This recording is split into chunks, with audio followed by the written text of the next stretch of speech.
अर्थात सतलोक को प्राप्त होगा। वो परमेश्वर कौन है, कहां है, कैसा है, जानने के लिए कृपया अवश्य सुनिए जगत गुरु तत्वदर्शी संत रामपाल जी महाराज के अमृत वचन। पुण्यात्मा, यही दशा होती है एक संत की। आप जी जो है परमात्मा के पौधे हो, ये परमात्मा का बाग है, वो इस चमन का माली है, और ये दास संत जो होता है उसका नौकर होता है, उस माली का। और उस नौकर की नौकरी बरकरार तभी रहती है जब वो उन पौधों को हरा भरा रखता है, उनकी मजदूरी मेहनत करके उनसे घास फूस काटता रहता है, उनकी बाड़ बनाकर रखता है, सिंचाई करता रहता है, और वो बाग हरा भरा है तो माली खुश होता है कि नौकर ठीक है। तो आप उस परमात्मा के चमन के पौधे हो, बूटे हो, पेड़ हो, और दास संत जो होता है उसका नौकर होता है। तो नानक साहब जी कहते हैं, साध मिले साड़ी शादी होंदी, विछड़ दा दिलगिरी वे, अख दे नानक सुनो जहाना मुश्किल हाल फकीरी वे।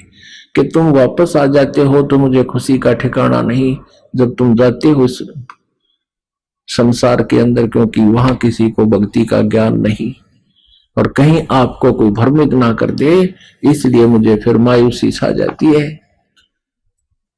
क्योंकि पुण्यात्माओं, डॉक्टर को पता होता है कि इसको कितना भयंकर रोग है, और उस मरीज को कहा जाता है 10 दिन की टेबलेट दे दी है, इनको फिर चेकअप कराने आना, इनको खा के। अब वो नहीं आता है तो उस डॉक्टर को पता होता है कि या तो उसने कोई नीम हकीम टकरा गया जिससे वो यहां नहीं आया और अब वो मरेगा, और या उसने टेबलेट नहीं खाई, औषधि पूरी खाई नहीं, आया नहीं, उसकी मृत्यु होगी।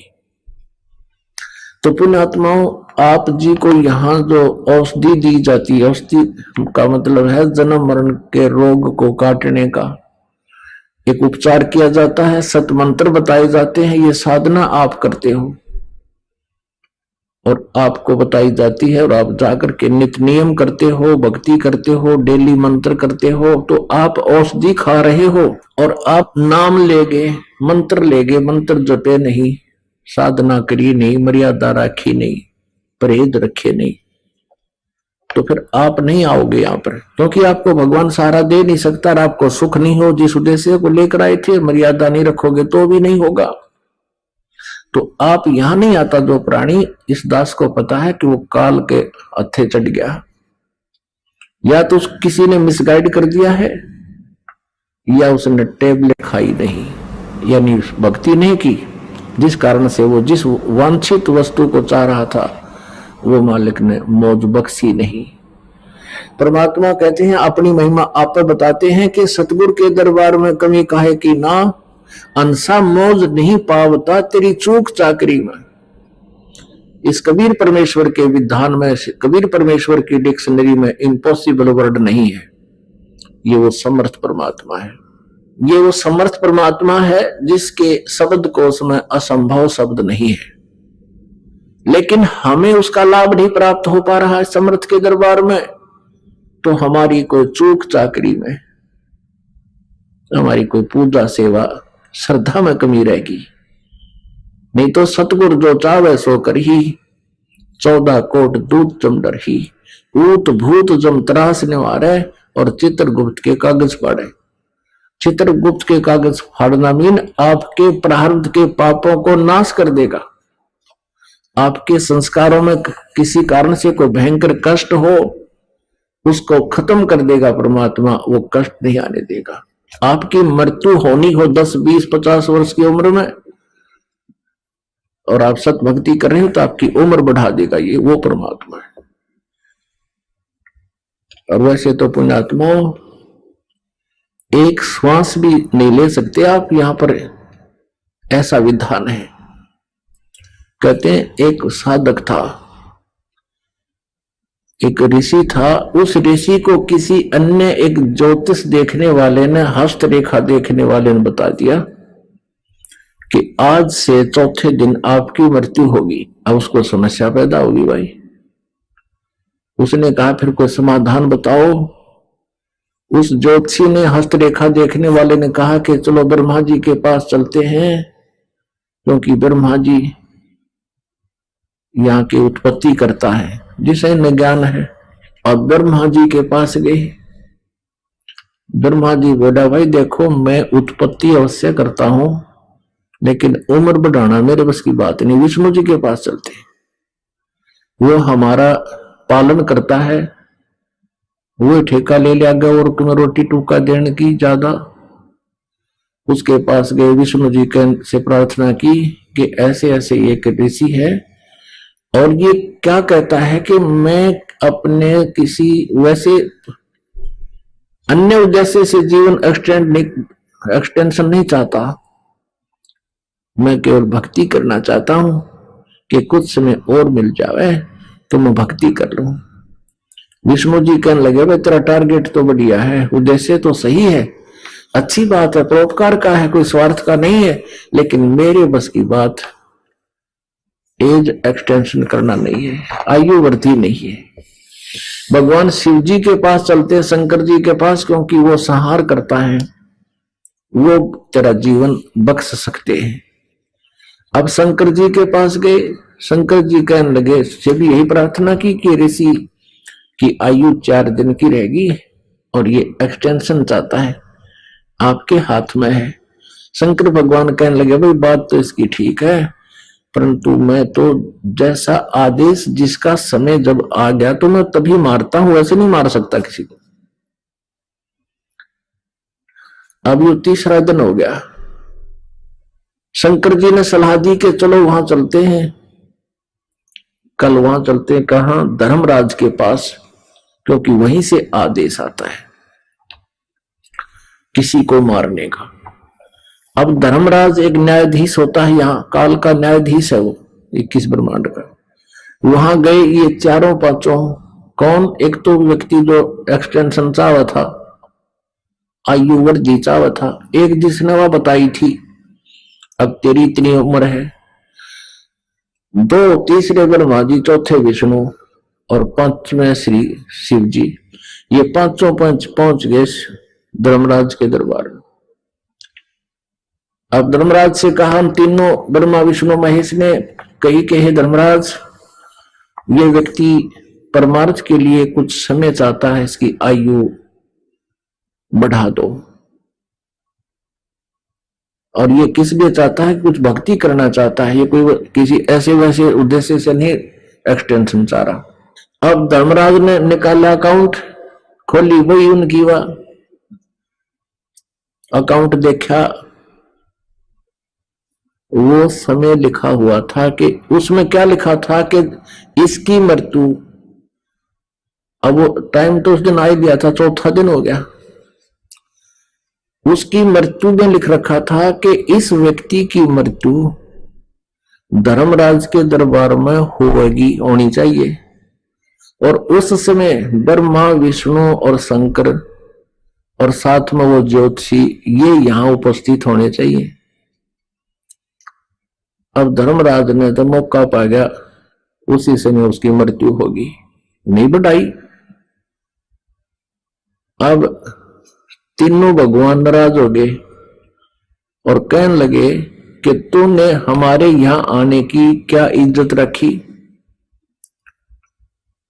तू बड़ा निकम्मा है, तू ऐसा है, तेरी गर्दन काट देंगे, लागे त्रिशूल ठाड़, कोई सुदर्शन चक्कर ठाड़। अब उसने कहा धर्मराज ने कि भगवान नाराज ना हो मुझ पर, मैं तो एक नौकर हूं उस परम पिता का जिसका आदेश आता है, और ये देख लो भाई इसमें के लिख रखा है। उसने दिखा दिया कि इसकी मृत्यु धर्मराज के दरबार में, और ये चारों उपस्थित हों, 5वां ये हो। धर्मराज बोला, आपने तो मेरे को बहुत सुविधा कर दी, ना तुमने इकट्ठे करूं मैं कोई न कोई कारण करके। और सुनो, यदि तुम इतने नाराज हो रहे हो तो अपनी आयु दे दो, इसको अभी जीवित कर देता हूं। अपनी आयु कौन दे? वाह भाई वाह, तीनों खिसक गए वहां से, सारे गए खेदे जी। तो पुण्यात्माओं, मासा घटे ना तिल बधे, विद ना लिखे जो लेख, और सच्चा सतगुरु मेट कर ऊपर मार दे मेघ। जैसे अभिमन्यु जी थे, अभिमन्यु शुभद्रा पुत्र श्री कृष्ण के भांजे, महाभारत के युद्ध में चक्रव्यूह में मारे गए थे। श्री कृष्ण रो रहे थे, यानी विष्णु जी को होते श्री कृष्ण जी को। शुभद्रा रो रही थी, टक्कर मार रही थी, पांडवों का कुल नाश हो रहा था। भगवान श्री कृष्ण उसको जीवित नहीं कर सके।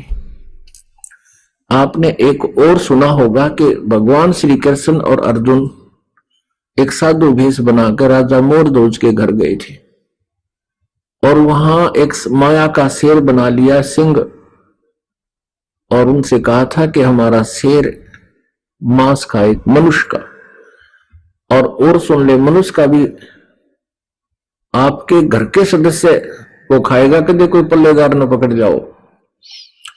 अब पुण्यात्मा, पहले संतों की इतनी महिमा होती थी, वो साधु संतों की बहुत आदर करते थे और ये भी सोचते थे कि साधु के रूप में भगवान आ जाता है। तो मोरध्वज ने जो कहा कि जैसे आप, मोरध्वज ने कहा जैसा आप कहोगे वैसे होगा। तो मोरध्वज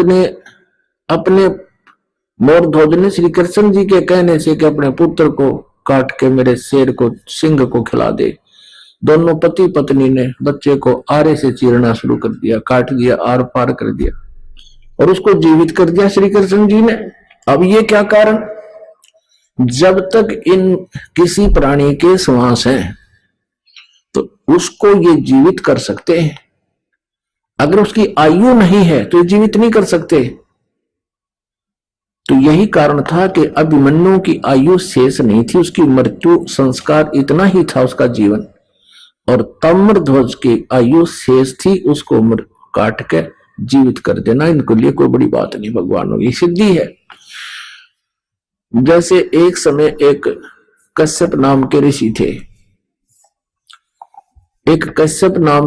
थे, और वो चले जा रहे थे कहां? राजा परीक्षित के पास। कारण क्या था?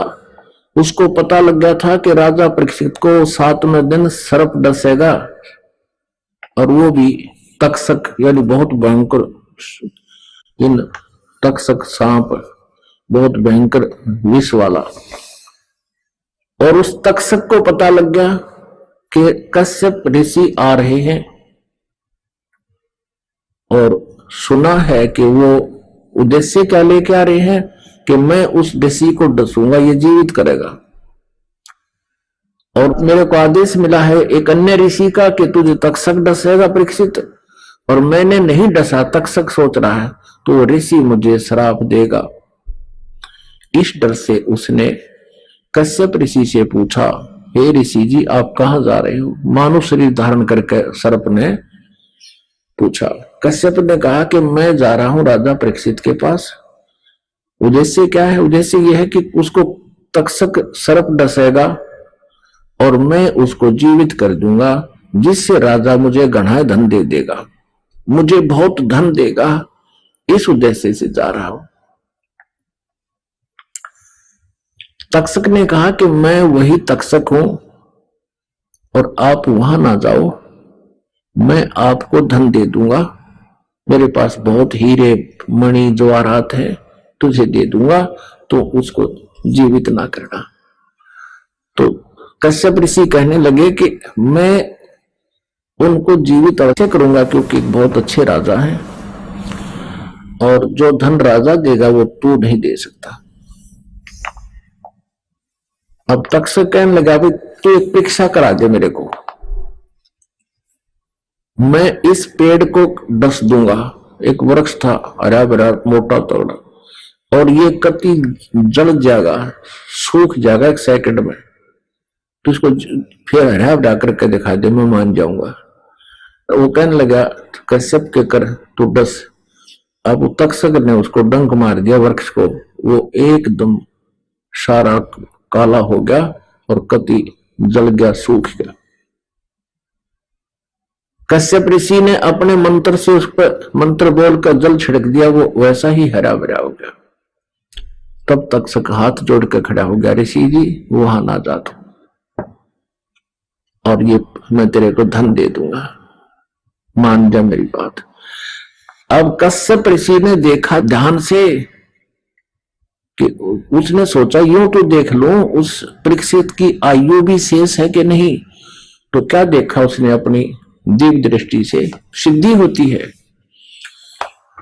उसने देखा कि परीक्षित का प्रारब्ध भी ही इतना है, आगे उसकी आयु शेष नहीं है। तब उसने कहा कि ठीक है, मैं उसको जीवित नहीं करूंगा, आप मुझे धन दे। अब ये स्वार्थी उस तक्षक सर्प से धन हीरे मणि लेकर वापस आ गया। अब उसको ये पता लग गया कि परीक्षित का जीवन ही इतना आगे बढ़ा नहीं सकता। अपने आत्मा इन नामरे सीखा करते, अरे ये डोवे डले है तेरा गजब भैया, 10-10 साल 12-12 वर्ष बैठ कर नौकोटी साधना करके सिद्धि प्राप्त कर ली, और वह भी क्या विस्तारण का दाढ़ा लाना सीख गया किस्म का, और उसके बदले पीछे ऋण चाल पड़ा। और जब पता लगा कि उसको वो जीवित हो नहीं सकता क्योंकि उसकी आयु नहीं है, तो सौदा वहां पटा लिया। ये ऋषि थे हमारे। अपन आत्माओं जब आप तत्व ज्ञान से परिचित हो गए, जब पता चलेगा ये किसे ऋषि थे, ये तो माया के पुजारी थे। कहते हैं तत्व भेद कोई ना कहे रे झूम करा, ये पैसे ऊपर नाच सुनो रे झूम करा। एक समय गांव में एक मनीराम नाम का ब्राह्मण सत्यनारायण की कथा प्रारंभ कर दी उसने, और 30 दिन के लिए रख दी। उसने सोचा 30 दिन गांव में रोजाना 10-10 20-20 रुपए आएंगे, तो भी 30 दिन में 500-600 रुपए तो होंगे। इस उद्देश्य से लंबा टाइम रख दिया, और अच्छे श्रद्धालु व्यक्ति होते थे, उन्होंने कर दिया शुरू। उसी गांव में एक 2-3 नालायक आदमी थे।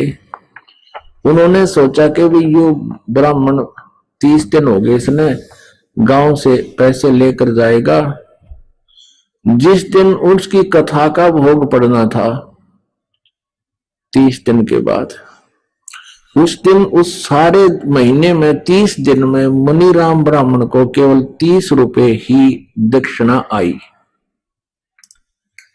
वैसे तो बहुत पुरानी बात है, 30 रुपये चांदी के बहुत गणे होते थे। आज के तो मेरे ख्याल में वो 30,000 रुपये हो जाए जो उस समय 30, क्योंकि उस समय तो 1 रुपये की भैंस आया करती जो आज 40,000 में आवे। फिर भी क्या हुआ कि 30 रुपये टोटल आए पूरे महीने में, 30 दिन कथा करी। उधर से उसी गांव के कुछ शरारती व्यक्तियों ने गांव से चंदा कराया और दिल्ली से एक नाचने गाने वाली लड़की ले आए, उसी दिन सांग उसका जोड़ दिया जिस दिन पंडित जी की कथा का भोग पड़ना था। उस दिन क्या हुआ कि उस चंपा कली के तो पैसे आए 500 रुपये उस दिन, सब ने चढ़ा जी, गांव के नो सब सारे गांव के व्यक्तियों ने 500 रुपये उसके डांस से खुश होकर 500 रुपये चढ़ा दे दिए उसको तो 500 रुपये प्राप्त हुए एक के दिन में। और मनीराम जी ने 30 दिन तक खड़ा करा, उसका 30 रुपये आए। अब लेकर 30 रुपये चल पड़ा। उस समय परमेश्वर कबीर जी की प्यारी आत्मा आदरणीय गरीबदास साहिब जी छुडानी वाले, जिला जज्जर, गांव छुडानी, हरियाणा, वो यहाँ आए हुए थे। परमात्मा उनको मिले थे, गरीबदास जी को, कबीर परमेश्वर जी। उसके बाद गरीबदास साहिब जी की जो आत्मा है वो तत्व ज्ञान से रंगी जा चुकी थी, कई शिष्य भी हो गए थे। तो उस समय गरीबदास जी वहां बैठे थे और 5-4 भगत भी बैठे थे। उधर से वो मनीराम ब्राह्मण आ गया और बैठ गया। क्या आओ ब्राह्मण, आओ ब्राह्मण बैठो, बैठ गया। और वो कहने लगा, क्या कह रहा था कि महाराज जी बस के पूछो मत, बेड़ा गर्क हो लिया जनता का था, बस पूछो मत है। ऐसा है कि भक्ति तो सबका मन उठ गया, क्या होगा इस जनता का। अब काफी देर का वो करता रहा बरड बरड। तब उन्होंने पूछा, वो शिष्य बैठे थे गरीबदास जी के, कि महाराज जी क्या दुख है इनको, क्या हो गया इनके साथ, ये बता भी नहीं पा रहे खुल के। तब गरीबदास जी ने कहा कि फुट्टी आंख विवेक की और अंधा है ये जगदीश, चंपा कली को 500 मनी राम को 30। अब ये साका इसके जी ने, ये समस्या इसके सामने। अब मनीराम जी ने बताई भी नहीं थी गरीबदास जी को कि मैं किस दुख से दुखी हूं। जब उन्होंने ये बात उनको बता दी कि ये इस कारण से दुखी है कि फुट्टी ज्ञान विवेक की और अंधा है जगदीश, यहाँ का यो काल भगवान इसे खूटे ठोक कर यो सारे काम उल्टे करवावे। यो तो धार्मिक काम कर रहा था तो शायद यो भी लालची, यो कौन सा अच्छा काम कर रहा था। इसका भी उद्देश्य मणिमेघ था और उधर से चंपाकली का काम भी मणिमेघ था। दोनों का उद्देश्य पैसे बनाना ही था और उसने ये उलाना दे रहा है इसलिए कि मैं धार्मिक काम कर रहा था, लेकिन टट्टू धार्मिक कर रहा था, पैसे के ऊपर नजर टेक रही, 500 ना इतने 30 आएंगे। तो यहां क्या बताया है कि फुट्टी ज्ञान विवेक की, विवेक रहा नहीं जनता के अंदर, और ये यहाँ का जो भगवान है ये ऐसे ही कर्म करवाता है, पुण्य पर पैसा लगने नहीं दे और पाप पर नरे खर्च करवा दे। और चंपाकली को 500 गए, मनीराम को 30। ये नो ऐसे समस्या में ग्रस्त है, नो दुखी हो जाए। चरण पकड़ लिए मनीराम ने, ए भगवान आपको कैसे पता चला। तो परमात्मा ने कहा, भाई मुझे पता कैसे चला यह तो बात बहुत अलग है, बाकी आपका उद्देश्य उस चंपाकली तक कम नहीं था। हाँ जी, कति नो कहनो। अब ज्ञान हुआ, परमात्मा ने उसको बताया कि इस माया का तू के चाटेगा, तुम कथा करते फिरते हो, तुम्हें खुद ज्ञान नहीं, पारायण करते फिरेंगे घर घर बार द्वार, आप ज्ञान है नहीं और किसका करो उद्धार। जब तुम औरों को पार करने के चक्कर में फिरने लग रहे, तुमने ज्ञान कति कोई नहीं, क्या का पार करोगे। आज तुम कथा करने का ठेका लिए बैठे हो, किस लिए करते हो कथा, क्या तुम उद्धार कर दोगे यजमान का, साधक का, भगत का। जब राजा परीक्षित को सर्प ने डसना था तो सभी ने सोचा था कि राजा परीक्षित बहुत ही अच्छे व्यक्ति हैं, इनका जीवन एक्सटेंड हो, अच्छे धार्मिक राजा हैं। तो उस समय एक बताया गया था कि इस श्रीमद् भागवत की कथा इसको 7 दिन सुनाई जाए, 7 दिन या कथा की जाए, ये समाधान है इसका। तो उस समय गरीबदास साहिब जी ने बताया कि उस समय ये वशिष्ठ मुनि जी भी वहीं थे और व्यास जी जिन्होंने ये 18 पुराण सुधा सागर श्रीमद् भागवत लिखी है, वो भी वहीं विद्यमान थे। किसी की हिम्मत नहीं पड़ी कथा सुना दे, क्योंकि 7वें दिन परिणाम आना था और उसकी पोल खुल जानी थी, सब पीछे नट गए। सुखदेव ऋषि बुलाए गए स्वर्ग से, विमान में बैठकर आए स्वर्ग से, उन्होंने 7 दिन कथा सुनाई। अब 7 दिन कथा सुनाकर कंटिन्यूसली, और उधर से उसको ये पता था कि 7वां दिन तेरी मृत्यु होगी। तो इस स्थिति में जब व्यक्ति भगवान की चर्चा सुनता है, उसकी विशेष श्रद्धा बनती है, उसकी विशेष श्रद्धा बनती है। उसको पता 7वें दिन तू जागा रहेगा नहीं, तो वो पल भी ध्यान नहीं हटाता वहां से। तो और फिर कथा कर सुनाने वाला भी योग्य हो, अधिकारी हो, तभी उसका लाभ मिलता है। तो उसने 7 दिन कथा सुनाई सुखदेव ऋषि ने, तो कितना कितना उद्धार किया कि वो स्वर्ग चला गया, क्योंकि यहाँ के संसार की से उसका मन हट गया। और स्वर्ग वो केवल सुधा सागर यानी श्री भागवत की कथा सुनने से नहीं, वो एक बहुत पुण्यकर्मी प्राणी था, बड़े बड़े यज्ञ किया करता था। क्योंकि उस समय जो ब्राह्मण होते थे वो वेद का पाठ करते थे, वेदों के मंत्रों का पाठ करते थे, ओम नाम का जाप करते थे, और उन जैसा भी वो वेद अनुसार साधना करते और करवाते थे, वो यज्ञ होती थी, धर्म यज्ञ होते थे, भंडारे करते थे। तो उस यज्ञ के परिणाम स्वरूप वो स्वर्ग चला गया। लेकिन उस कथा ने इतना काम किया वो अधिकारी के द्वारा सुनकर कि उसकी आस्था यहां से हटकर और श्रीमद् भागवत के अंदर वर्णित उस स्थान की भगवान श्री कृष्ण की महिमा से वो उसमें आस्था बन गई। और जहां आशा ता बासा हुई, मन कर्म वचन सुमरियो सो, इस आधार से वहां चला गया।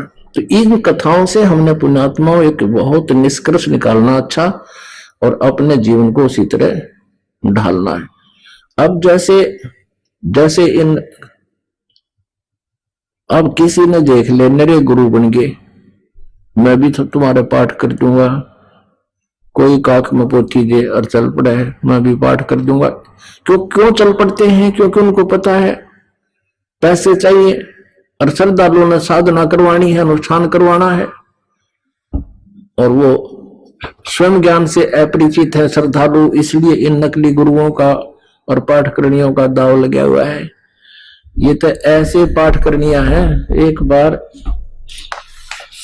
एक राजा ने महल घर बनाया, महल, और उसमें ब्राह्मण ने बता दिया कि इसमें विद्वान ब्राह्मणों से 5-7 ब्राह्मणों से जाप करवा दे, यानी पाठ करवा दे, मंत्रों के जाप करा दे, वेदों के मंत्रों के। तो ऋषि ने वजीर की ड्यूटी ला दी। भाई वजीर तू जा ढूंढ के, ब्राह्मणा ने एक अच्छा काशी विद्यापीठ पढ़ कर आया हुआ था एक ब्राह्मण, उसका पता लगा, तो वजीर ने वो बुला लिया। उसने अपनी साधना शुरू कर दी। प्रतिदिन एक मोहर दे दे वो मंत्री उसको दीक्षिणा की। 1-2 दिन जब उसने जाते हो गया, रोजाना एक मोहर मिले, एक असरफी, जो आजकल आज के हिसाब से ना तो 10-20 हजार की हो, जैसे 10 ग्राम की होती थी वो,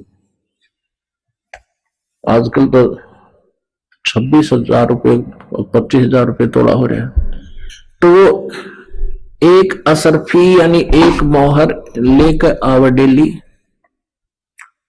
उसकी पत्नी ब्राह्मणी ने नए तो कपड़े सिलवाए, नए मंगाए जूते, और फिर उसी कॉलोनी की स्त्रियां एक कुएं पर जल लेने जाती हैं।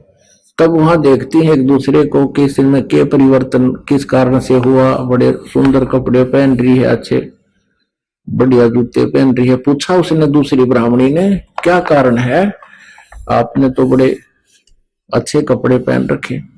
उसने बताया मेरा पति जो है राजा के यहाँ जाप करने जाता, मंत्रों के, वेदों के मंत्रों के, और रोजाना राजा एक असरफी देता है। तो उसने अपने पति ब्राह्मण से कहा कि ऐसे ऐसे फलानी का घरवाला डेली वहां मंत्रों का जाप करने जाता है, एक असरफी देता है, राजा आप भी जाओ। वो कहने लगा भगवान वो तो विद्वान है, काशी पढ़ कर आया है, मैं तो ऐसा ही हूं, बस काम चलाऊ। तो वह लड़न लागी कि तू कुछ कर राजी को ना, तू ऐसा है वो ऐसा है। उसने सोची यार रोज लड़ाई रखेगी, चाल देखी जाएगी। वो चला गया। वेशभूषा एक जैसी थी, दोनों है, ब्राह्मण वो और ब्राह्मण वो बाह्य आडंबर से। अब वहां पहुंच गया, वो मंत्री से कहने लगा भाई मैं भी आ गया पाठ करने, कहा जा बैठ जाओ पंडित जी, मन तो जरूर थी 5-7 ब्राह्मण इकट्ठे करने हैं। वो भी बैठा दिया, वो वहां बैठा मंत्र करे, वो वहां बैठ गया। उसने कुछ कहना आवा नहीं था, वो क्या वो भूर्भुवः स्वः भूर्भुवः स्वः, और वो नो कह जो यू कव स्वाहा, जो यू कव स्वाहा। और शाम को दोनों को एक एक असर भी मिल गई। फिर तीसरी को पता चला, उसने और अपना भेज दिया। ऐसे कह सुनकर वो नाट्या बतेरा मेरे बस का ना है, वो भी भेज दिया।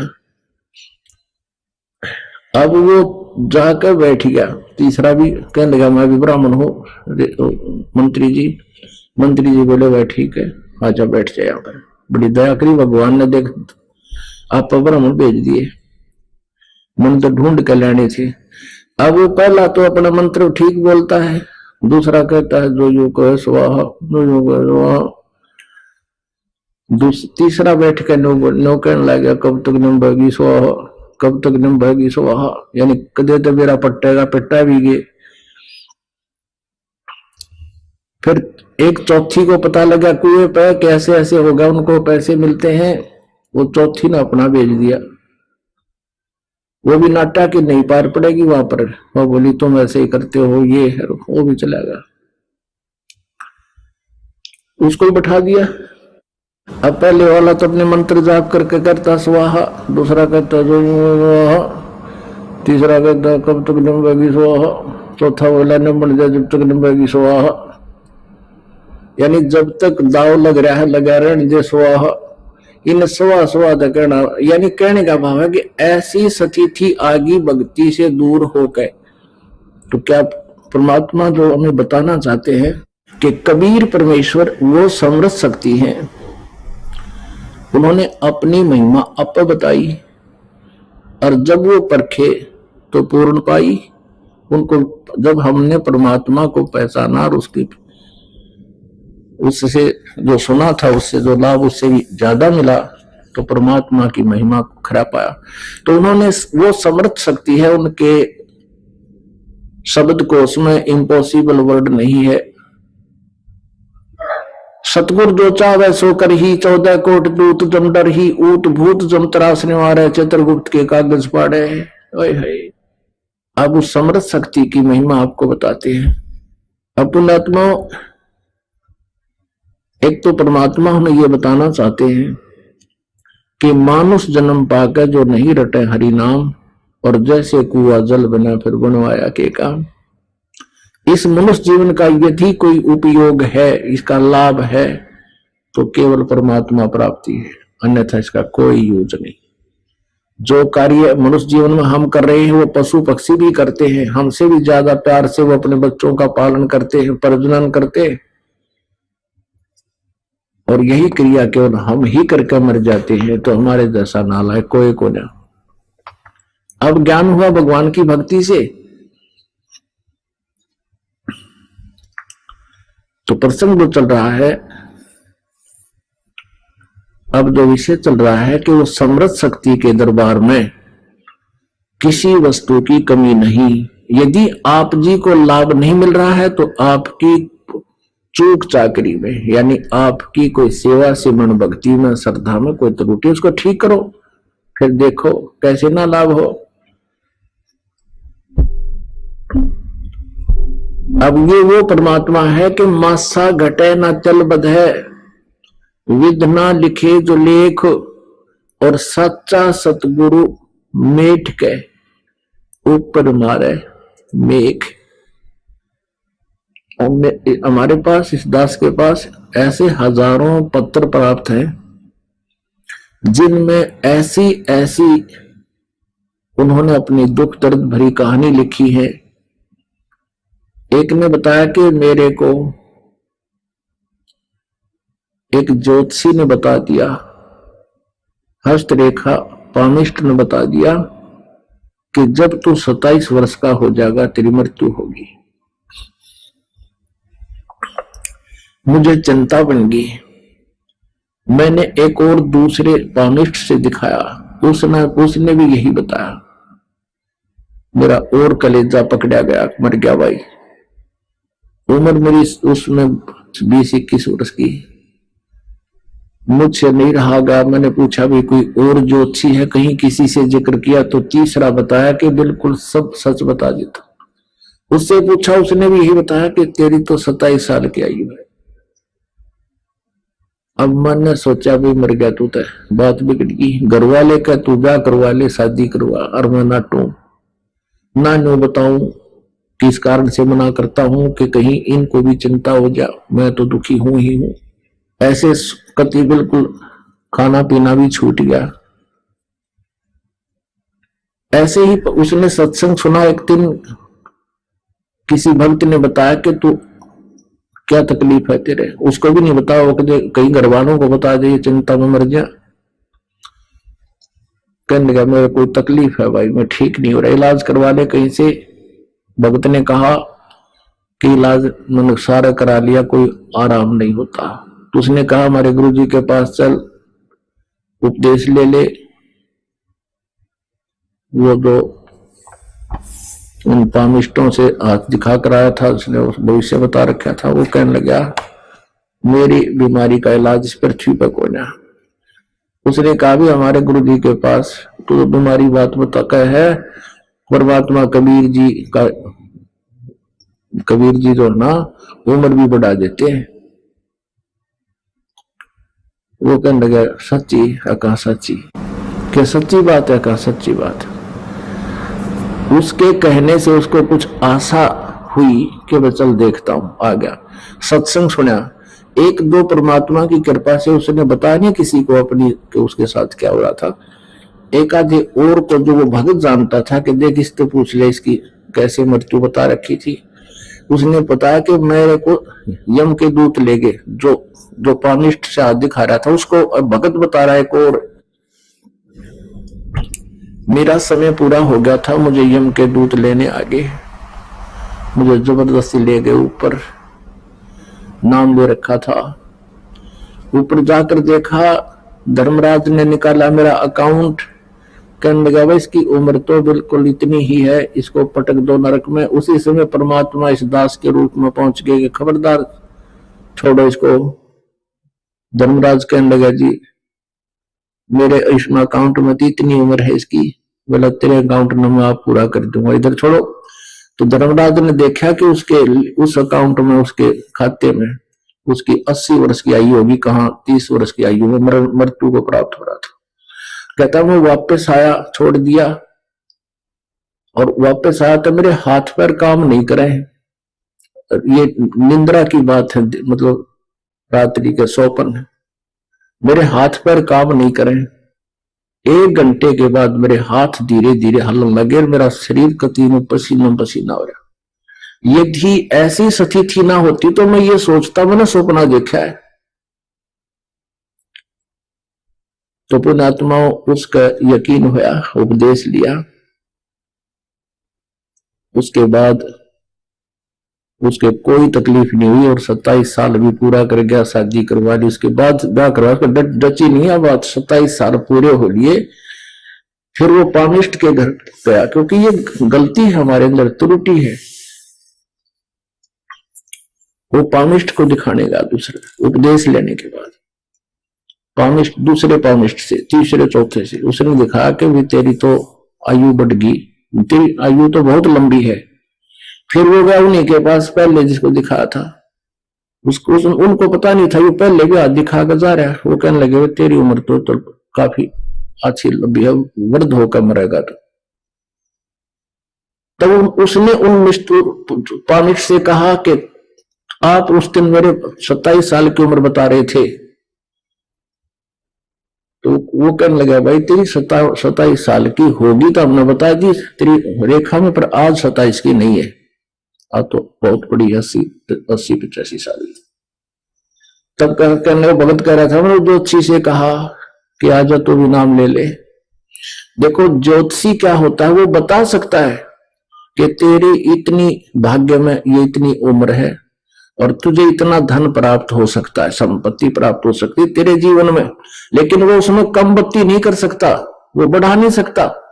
और परमात्मा कहते हैं तू पामिष्ट ने दिखा से मत दिखा, और परमात्मा तेरे वो आयु भी बढ़ा देगा, और धन ना होगा तेरे भाग में तो भी आपको धन देगा, लेकिन देगा उतना जो तुझे हानि ना कर सके, क्योंकि माया इस जीव की शत्रु है, ये काल की दूत है। यहाँ का झूठा सुख दिखा के, जैसे रावण को कितना, रावण के राज्य में कहते हैं हीरे पन्ने और जवाहरात ऐसे बिका करते जैसे अपनी मंडिया में गेहूं और धान बिक गए। इतना रिच राजा था, किंग था वो। और अंत में खख नहीं पल्ला पाया, उसका मृत्यु होगी। भक्ति ठीक करी को ना, तम गुण शिव जी की भक्ति करता रहा, जीवन व्यर्थ कर गया। तो कहने का भाव यह है कि सत साधना करे, उपदेश लेने के बाद किसी पामिष्ट के पास नहीं जाना। वहां जाने से फिर आपकी भक्ति खंड हो जाएगी, भगवान से अविश्वास होगा, परमात्मा रुष्ट हो जाएगा। तो ये मर्यादाएं ठीक रखते हुए आप साधना कीजिए और फिर देखना भगवान की भक्ति के ठाठ। मासा गटे न तेल बधे, बिदना लिखे जो लेख, सच्चा सतगुरु मेट कर ऊपर मारे मेख।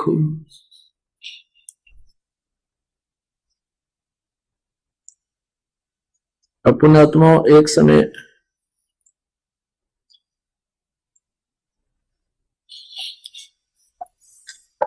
एक सिकंदर लोधी नाम के राजा थे। सिकंदर लोधी दिल्ली के बादशाह थे। उनको असाध्य रोग हो गया। अब राजा के पास तो सारी व्यवस्था होती है, उसके पास धन भी होता है और वैद्य डॉक्टर भी उनके पास तो बहुत अच्छे अच्छे होते हैं, और साधु संत फकीर भी होते हैं जो जंतर मंत्र करने वाले आध्यात्मिक गुरु भी उनके खूब होते हैं। सब कुछ सुविधाएं उपलब्ध थी, लेकिन उसका जो असाध्य रोग था, जलन का रोग था। जलन का रोग ऐसा होता है जैसे शरीर के ऊपर किसी भी अंग पे गर्म चाहे गिर जावे या अग्नि गिर जावे, दीपक गिर जाए तो वो जल जाता है। उसमें कितनी पीड़ा होती है, जिसका जला हो वो जान सकता है। इतना दर्द होता है, बहुत बुरा हाल हो जाता है।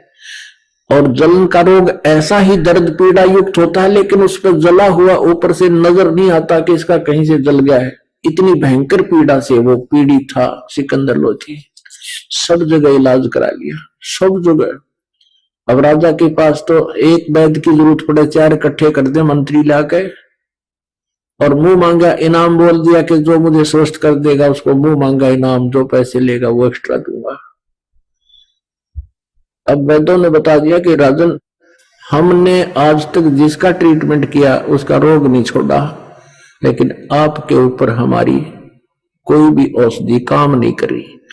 कारण क्या है? क्योंकि फिर ऋषि साधु संत बुलाए जाते हैं, वो बताते हैं कि आपके प्रारब्ध के अंदर पहले तो जंतर मंत्र करवाते हैं, ये चढ़ा दे, ऐसा कर दे, वैसा कर दे। जब कुछ भी ना होता उससे लाभ, फिर कहते हैं तेरे भाग में लिख रखा है, तेरे प्रारब्ध में लिखा है, ये तो भोगना ही पड़ेगा। आइए अब हम उन श्रद्धालुओं के अनुभव जानते हैं जो जगत गुरु तत्वदर्शी संत रामपाल जी महाराज जी से दीक्षा प्राप्त कर चुके हैं तथा उनके द्वारा बताए गए भक्ति मार्ग पर चल रहे हैं। सर नमस्कार। सत साहब। सर क्या नाम है आपका? सुखदेव शर्मा गेवाली दास। कहाँ से आए आप? काठमांडू नेपाल से। सर क्या काम करते हैं आप? मैं पहले तो इंस्पेक्टर ऑफ स्कूल था, सुपरवाइजर कहते हैं नेपाल में। मैं स्कूलों को सुपरविजन किया करता था और शिक्षकों को मैं तालीम देता था। सर आप इतने एजुकेटेड हैं, आप नेपाल से चलकर आए और हिंदुस्तान में संत रामपाल जी महाराज से नाम दीक्षा ली। सर संत रामपाल जी महाराज जी हमेशा विवादों में रहते हैं, जैसा कि यहाँ देखने को मिलता है। तो सर संत रामपाल जी महाराज के बारे में आपके क्या विचार हैं? जगत गुरु तत्वदर्शी संत रामपाल जी के बारे में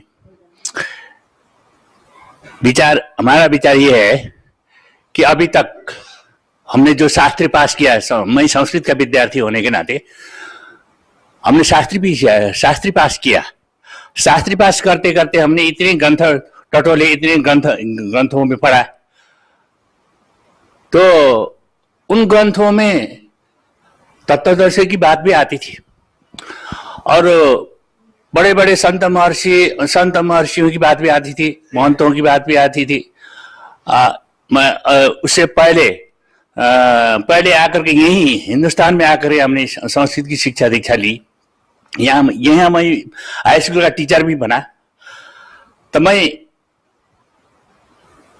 जो शास्त्रों में जो गुह्य बात होती है, सूक्ष्माति सूक्ष्म बातें होती हैं, उन बातों को पढ़ते पढ़ते पढ़ते पढ़ते मैं थक गया था कि ये तत्व कहाँ है, तत्व कहाँ मिलता है, तत्व कौन देता है, वो तत्वदर्शी कौन होता है। ऐसा ढूंढते ढूंढते मैं थक गया था। तो एक दिन ऐसा हुआ कि वो तत्व की बातों को लेकर के हम घर में भी, अपने घर में पति पत्नी में भी हम तर्क वितर्क किया करते थे। तो मैं तत्वदर्शी कौन होता है ये पहचान नहीं पा रहा था। एक दिन ऐसा हुआ कि मेरी धर्मपत्नी जो अभी भक्तमती हैं, अभी साथ में यही आई हैं, उन्होंने वो भक्ति दर्शन टेलीविजन देखती थी, आध्यात्मिक चैनल ज्यादातर वो देखती थी। मैं भी कभी कभी देखा करता था, मैं निरंतर नहीं, ज्यादातर मैं नहीं देखता था, वो देखती रहती थी। एक दिन उन्होंने कहा, देखिए आज तो भक्ति दर्शन में एक श्याम प्रसाद साहबकोटा जो भूगर्भ ऑफिस में भूमि सुधार में उपसचिव के लेवल में जो काम कर रहे हैं, वो कह रहे हैं कि उनकी भक्तमती ने 10 रुपए की एक किताब ले ली थी। वो किताब देखने के बाद मेरा काया पलट हो गया। किताब का नाम था ज्ञान गंगा। तो उसके बाद मैंने सोचा, अच्छा ये कौन सी किताब थी ऐसी जो कि काया पलट हो गई उनकी। 10 रुपए की किताब से अगर किसी की काया पलट हो जाती है, किसी की उद्धार हो जाती है, तो हम भी तो उसको देख सकते हैं, उसका पता लगाओ। हमने कहा उनको। तो उन्होंने हाईलाइट में जो मोबाइल नंबर आता था भक्ति दर्शन में, तो मोबाइल नंबर को उन्होंने नोट किया, फोन लगा लिया। फोन लगाने के बाद किसी भक्त ने भक्ति दर्शन की में मध्य बताया कि आप कहाँ रहते हो। हम बालाजू, काठमांडू के नजीक एक बालाजू गांव है, गोलडुंगा गांव है, उसमें वहां रहते थे। तो गोलडुंगा से तो बहुत नजदीक, स्वयं के नजदीक एक भक्त रहते हैं, उनके पास ज्ञान गंगा की किताबें मिल जाती हैं, आप वहां जाकर के ले लो। उन्होंने कहा। तो बाद में जाकर के फिर मैं दूसरे दिन ही मैं चला गया, वो किताब मैं ले आया, किताब को देखा। तो किताब देखने के बाद हमें विश्वास हो गया कि उसमें तो सारा विश्व ब्रह्मांड का ही ज्ञान रखा हुआ है। उसमें लिखा हुआ था देवी भागवत एक श्लोक, 3 स्कंद का 4 अध्याय का 42वां श्लोक है।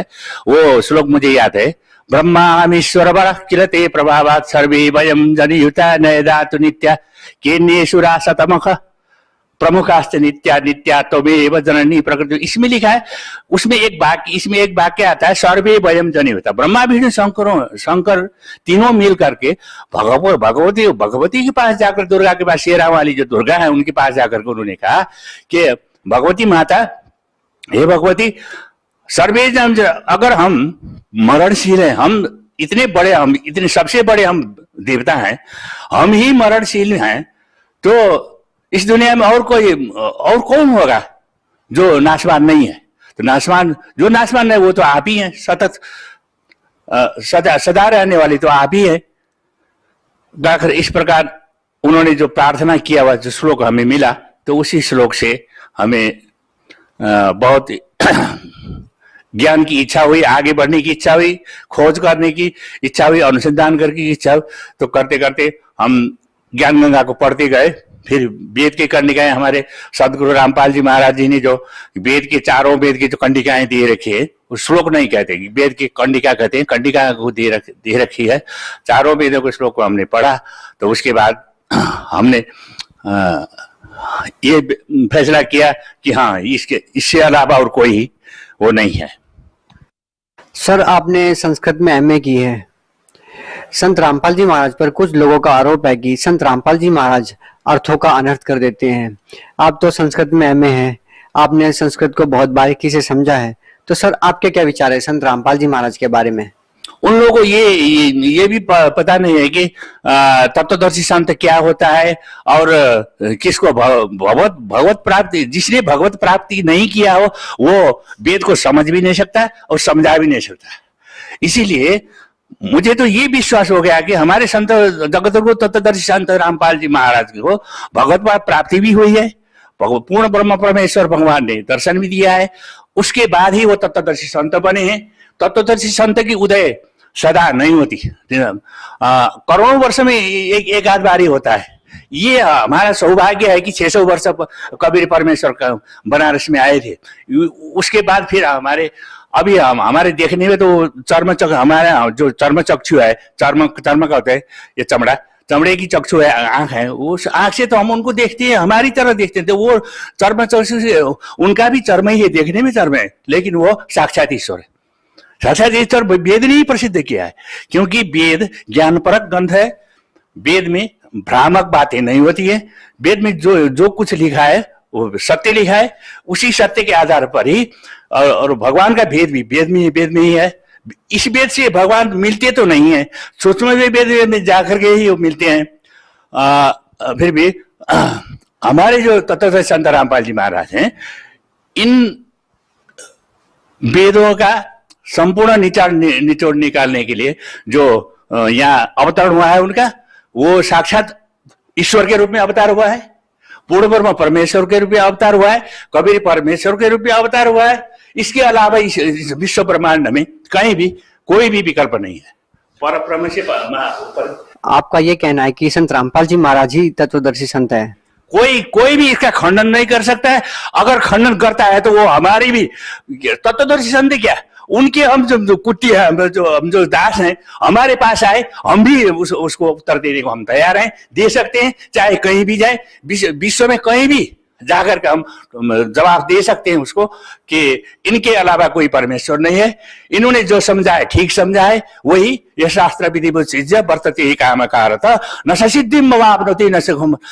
जो शास्त्र विधि के अनुसार जो भक्ति दिया है, इन्होंने सही भक्ति दिया है, और सही भक्ति दे करके सही जगह पे हमें वो ले जा सकने वाले भगवान यही हैं। इसके अलावा और कोई ऐसी शक्ति, इस प्रकार का शक्तिशाली पुरुष इस संसार में, इस विश्व ब्रह्मांड में जन्मा ही नहीं अब तक। सर, संत रामपाल जी महाराज में व अन्य धर्मगुरुओं में आपको क्या अलग लगता है? संत रामपाल जी महाराज ने अन्य धर्मगुरुओं से क्या अलग बताया है? अन्य संतों से ये बताया है कि उन्होंने जो कुछ पढ़ा समझा और दूसरे को अपना शिष्य भी बना रहे हैं, अब अपना धर्म भी बता रहे हैं, वास्तविक भक्ति नहीं बता रहे, सद्भक्ति नहीं बता रहे। हमारे संत रामपाल जी महाराज जो बता रहे हैं, सद्भक्ति बता रहे हैं। उस सद्भक्ति के अनुसार उसमें जो सिद्धांत भी है, व्यवहार भी है। सबसे पहले तो सिद्धांत को समझा लिया है ज्ञान गंगा के मार्फत। ज्ञान गंगा क्या, और भी बहुत ऐसी किताबें, गौरी नजर में गीता है, इन किताबों के मार्फत, इन ग्रंथों के मार्फत उन्होंने सबसे पहले तो सिद्धांत को समझा दिया। सिद्धांत के बाद उन्होंने ये कह दिया कि देखो, अगर ये सिद्धांत को समझने के बाद अगर मर्यादित भक्ति नहीं करोगे, भक्ति करो मर्यादा में रहो, ऐसा है उनकी वाणी, ऐसी है, भक्ति करो मर्यादा। अगर मर्यादित तरीके से आप व्यवहार में नहीं आओगे, व्यवहार में नहीं उतरोगे, तो आप फिर फिसल जाओगे, आप फिर गड्ढे में गिर जाओगे। सर, आप भगत समाज को क्या संदेश देना चाहेंगे? जो भक्ति में अब आए हैं, उनको भी भूरी भूरी प्रशंसा करते हुए, मैं इस विश्व में जितने भी हिंदू संस्कार में जन्म ले चुके हैं और जो हिंदू संस्कार में जन्म नहीं ले चुके हैं, जैसे क्रिश्चियन लोग भी हैं, मुसलमान लोग भाई हैं, वो सब इस ज्ञान को समझे, सबसे पहले समझे तत्वदर्शी क्या तो है, इसको समझे। ज्ञान गंगा किताब हिंदी में भी लिखी हुई है, नेपाली भाषा में भी लिखी हुई है, अंग्रेजी में भी लिखी हुई है। सबसे पहले इसको पढ़ें और तत्वदर्शिता को पहचानने के बाद फिर यहाँ आकर के हमारे सदगुरुदेव से नामदान लें और अपनी कल्याण करवाएं। सर, आपका कहना है कि संत रामपाल जी महाराज के बताए अनुसार आप भक्ति कर रहे हैं, जो कि शास्त्रों के अनुसार है। तो सर, संत रामपाल जी महाराज ने जो भक्ति आपको दी है, उससे आपको क्या लाभ मिला? मेरे को बहुत लाभ मिले। सबसे पहले तो मुझे लाभ तो सद्भक्ति का मार्ग मिल गया। सबसे बड़ा लाभ तो ये है, मैं जीवन मरण से मैं रहित हो सकता हूं। अगर मैं दृढ़ भक्ति मैंने किया तो मैं बस वो अविनाशी जहां जाकर फिर लौट के आना ही नहीं पड़ता है। उस भक्ति मार्ग को मैंने पता लगा लिया, मुझे फिसलना नहीं चाहिए। दूसरा ये है कि शारीरिक और मानसिक जो लाभ होते हैं, तो मेरा शारीरिक लाभ भी है मुझे। मैं हृदय रोगी हूँ, हृदय का रोगी हूँ, मुटु का रोगी हूँ। हमें मुटु कहते हैं, हमारी नेपाली भाषा में मुटु कहते हैं। हृदय रोगी हूँ। मेरा हृदय रोग था और डॉक्टरों ने मुझे बचा लिया था। तो वो कहते थे कि 2-3 महीने बाद आप यहाँ आकर के फॉलो अप में आओ और अपना चेक करा लिया करो, नहीं तो फिर तुम्हारा फिर हार्ट अटैक हो जाएगा, तो मर जाओगे, ऐसा कहा था। तो संत रामपाल जी महाराज के पास जब ज्ञान गंगा के माध्यम से जुड़ गया, इस मिशन में जुड़ गया, और बरवाला में हिसार बरवाला में सतलोक आश्रम में मैं आया। आने के बाद हमारे गुरुदेव ने मेरे सिर में जब हाथ रख दिया, हाथ रखने के बाद पहली बात तो ये है कि ये हृदय रोग है। मुझे तो ऐसे अभी भी ऐसे आभास हो रहा है, अब मेरा कोई रोग ही नहीं है।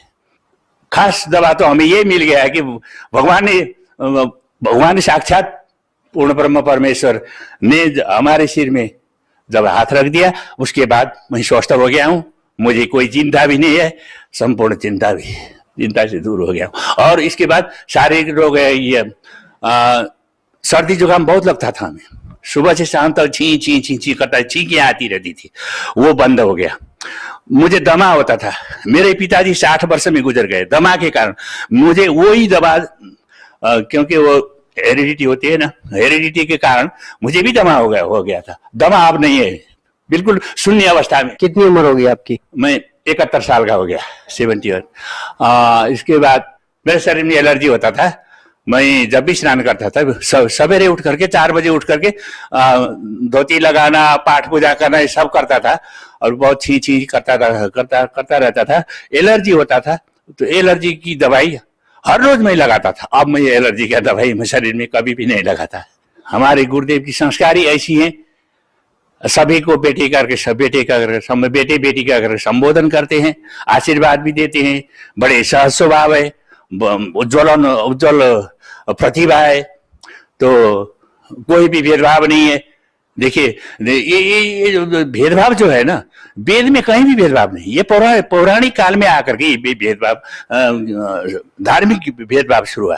तो भगवान जो करता है ना, भगवान जो व्यवहार करता है दूसरों को व्यवहार, तो वो उसमें वो भेदभाव की दृष्टि से कहीं भी नहीं था। वसुधैव कुटुंबकम, संस्कृत में आता है वसुधैव कुटुंबकम।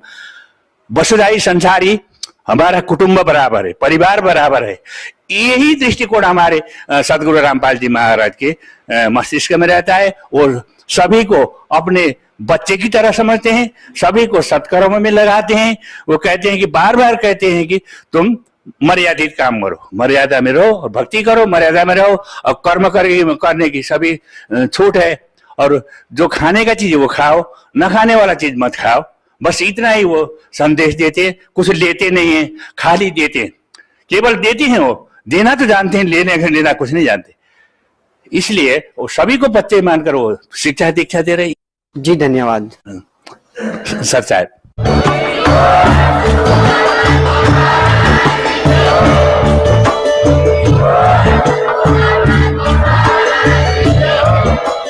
आप सुन रहे थे जगत गुरु तत्वदर्शी संत रामपाल जी महाराज जी के मंगल प्रवचन। अधिक जानकारी के लिए विजिट कीजिए हमारी वेबसाइट www.jagatgururampalji.org। संत रामपाल जी महाराज जी के शुभ आशीर्वाद से पूरे विश्व भर में 500 से भी ज्यादा नाम दीक्षा केंद्र हैं, जिन पर संत रामपाल जी महाराज जी द्वारा ऑनलाइन निःशुल्क नाम दीक्षा दी जा रही है। अपने नजदीकी नाम दीक्षा केंद्र का पता करने के लिए संपर्क करें 82228880